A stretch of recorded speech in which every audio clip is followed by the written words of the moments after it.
અને પછી સ્વામિનારાયણ ભગવાન લોજમાં આવ્યા છે અને લોજની વાવે સ્વામિનારાયણ ભગવાન બિરાજમાન થયા છે.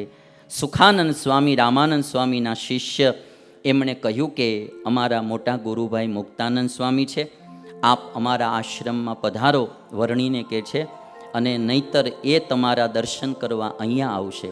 નીલકંઠ વર્ણી કહે છે, સારા સાધુને ગોતવા તો અમે નીકળ્યા છીએ, અમે જ ત્યાં આવશું.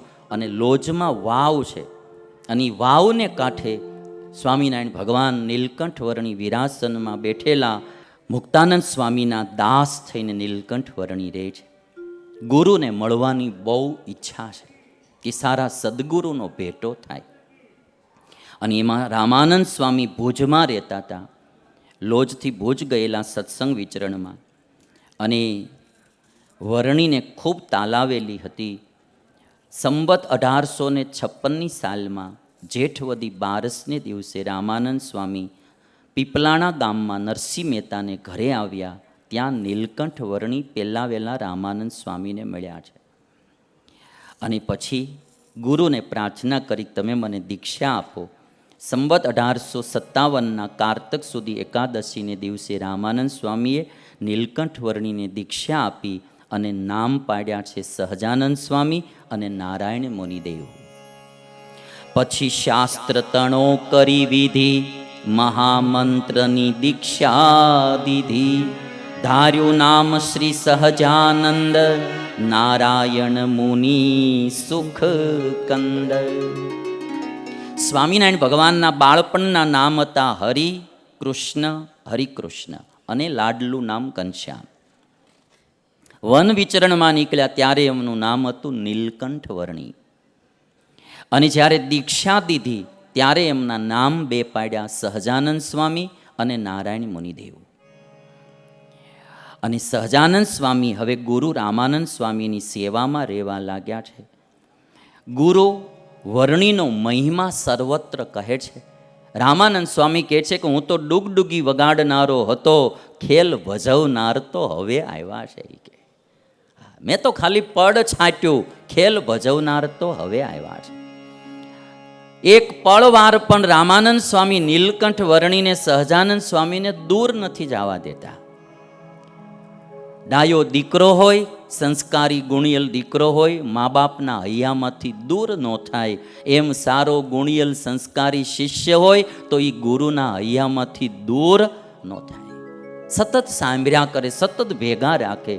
કારણ કે ગુણિયલ ને સંસ્કારી માણસ મળવો આ દુનિયામાં બહુ કઠણ કામ છે ભાઈ. એક વસ્તુ હોય ઓરિજિનલ નથી મળતી અને આમ ક્વોલિટીવાળી નથી મળતી. વ્યક્તિ ક્વોલિટીવાળો મળવો એ તો બહુ કઠણ કામ છે. રામાનંદ સ્વામી નીલકંઠ વર્ણીને જોઈને ખૂબ ખુશ થયા, સતત સાથે રાખે છે. નિષદિન હરિને ન દૂર રાખે, સદગુરુએ ઘણો સ્નેહ દાખે. હરિજન સમીપે સદા વખાણે, નિજ જન જેમ જથાર્થ વાત જાણે. શિષ્ય ગુરુના વખાણ કરે એમ નહીં. ગુરુ આજ રામાનંદ સ્વામી સહજાનંદ સ્વામી શિષ્યની પ્રશંસા કરે છે. ગામડે ગામડે મહિમા કહે છે કે આ સહજાનંદ સ્વામી તો બહુ સમર્થ છે, બહુ પ્રતાપી છે, બહુ ઐશ્વર્યવાળા છે. અને રામાનંદ સ્વામીએ 1.5 વર્ષ 14 મહિના આમ તો તમે જુઓ ને વર્ણીને સાથે રાખ્યા. રામાનંદ સ્વામીને એમ થયું કે જ્યાં સુધી હું હોઈશ ત્યાં સુધી સહજાનંદ સ્વામીને જે કાર્ય કરવું છે એ થશે નહીં. એટલે જેતપુરમાં રામાનંદ સ્વામીએ વિચાર કર્યો કે હવે મારી ધર્મધુરા હું સહજાનંદ સ્વામીને સોંપી દઉં. અને ત્યારે સંવત 1858ની સાલમાં કારતક સુધી એકાદશીને દિવસે રામાનંદ સ્વામીએ સહજાનંદ સ્વામીને પોતાના ઉત્તરાધિકારી બનાવ્યા. 21 વર્ષની ઉંમર હતી. 21મું વર્ષ શરૂ હતું સહજાનંદ સ્વામીને. હજી 20 વર્ષ પૂર્ણ થયેલા, 21મું રનિંગ હતું. સહજાનંદ સ્વામીને રામાનંદ સ્વામીએ પોતાની ધર્મધુરા જેતપુરમાં સોંપી. સ્વામિનારાયણ ભગવાનનું જન્મસ્થાન ઉત્તર પ્રદેશ છપૈયા, અને પહેલાં વહેલા ગુજરાતમાં સ્થિર થઈને રહ્યા લોજમાં, દીક્ષા લીધી પીપલાણામાં, અને ધર્મધુરા ગાદી સંભાળી જેતપુરમાં. અને જેતપુરમાં ગાદી સોંપી અને રામાનંદ સ્વામી ફરેણી ગામ આવ્યા, અને ફરેણીમાં પોતે પોતાનું પાંચ ભૌતિક શરીરનો ત્યાગ કરી દીધો કે હવે સહજાનંદ સ્વામી એમની રીતે કાર્ય કરી શકે, એટલે પોતે પોતાના શરીરનો ત્યાગ કરી દીધો.